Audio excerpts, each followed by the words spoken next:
In CMM inspection programming, the inspection arcs, when we create a scan arc, the entire operation is generated with one suboperation, which in many cases it's not very helpful, or it can be helpful when you can really edit the inspection pass in each little section.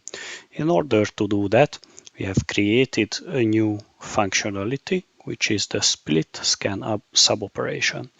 And in case I split the scan suboperation, then each and every section of the big suboperation of the scan arc is splitted into several smaller operations what can be edited one by one. And in this case, there is a special geometry inside one scan what needs a manual intervention.